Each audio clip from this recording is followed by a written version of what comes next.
M0FXB, welcome to my channel and my videos on the ICOM ID-52.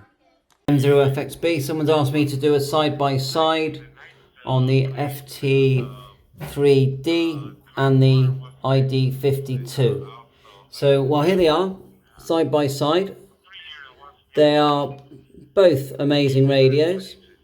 Now remember that the 52 is about £500, maybe plus postage. They're both, let's turn these down a minute. Just turn it all down a bit. They're both dual band. They're both digital radios. The 52 is D-Star. The FT3 is C4FM Fusion.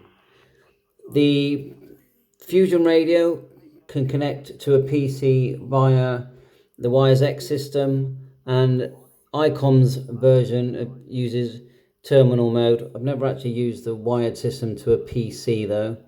But anyway, we've got the OpenSpot 3 and we've got my Pi-Star hotspot as well that will work on both these radios.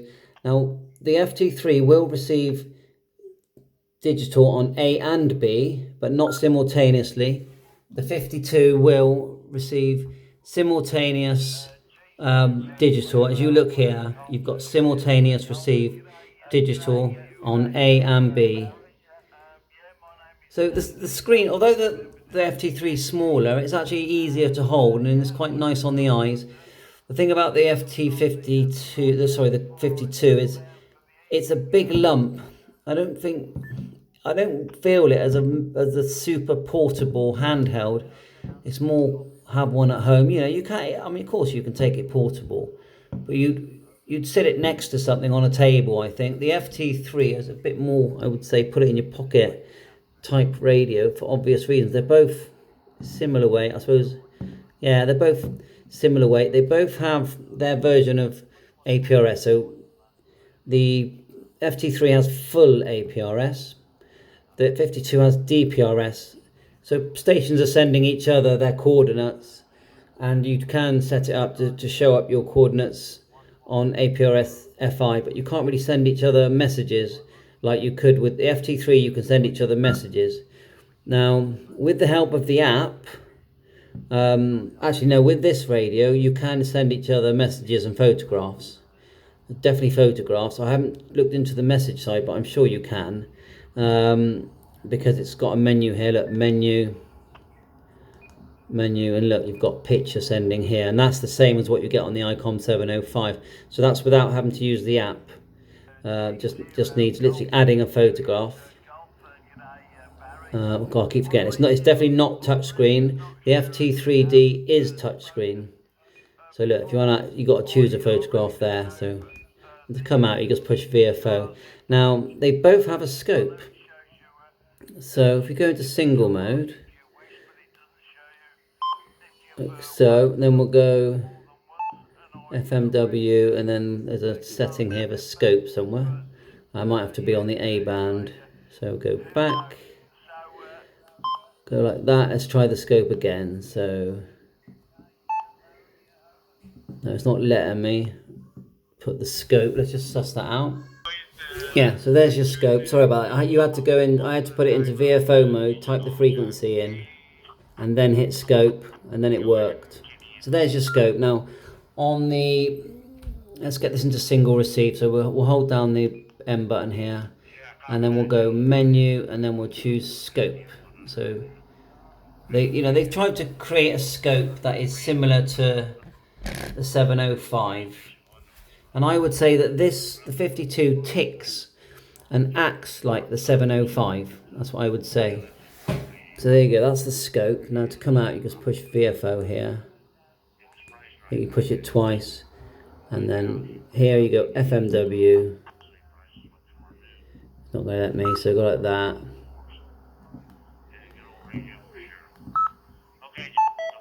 There you go, push the back button. That got me out of the scope.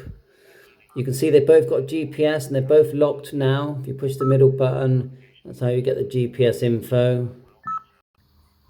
So we got the GPS by tapping the screen in the end. Look at all the information. You've got the date. north and west here.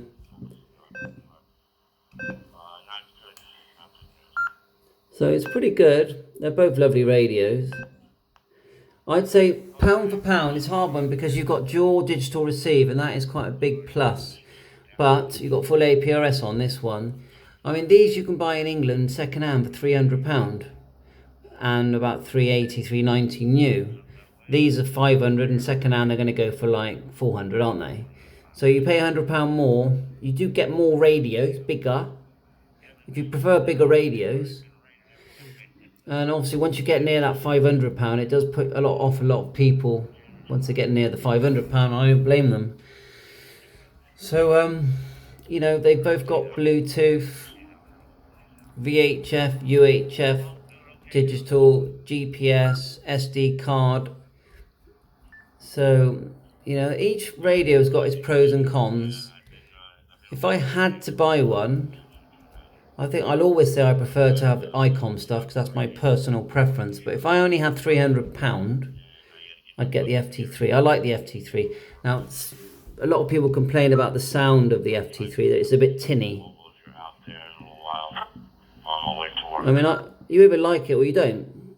It is a bit tinny, but I like it. If we turn up this one. See, this is HubNet coming via D-Star. It's not particularly loud, but you can definitely hear it. The open spot at the moment is that's what this signal is coming. It's coming from the open spot, but it's C4 FM signal, and we can change it if we want. We turn that down. We could disconnect and connect to one Charlie. So yeah, I mean they're both going to cost quite a bit. So it's not really for me to say. I actually like them both. I wouldn't sell either. I like them both. Because me, I'll buy a radio like this, I'll keep it forever. So, you know, when I say forever, I mean for many years. So I don't look at it as how does that cost so-and-so? Because I think, well, if it costs £500 and I'm going to keep it for 5 years, it's £100 a year, which I think is okay. So 7.3, see what you think. M0FXB clear. Thanks very much for watching this video. If you enjoyed it and you find it helpful, please hit that like button and subscribe. 7.3, all the best.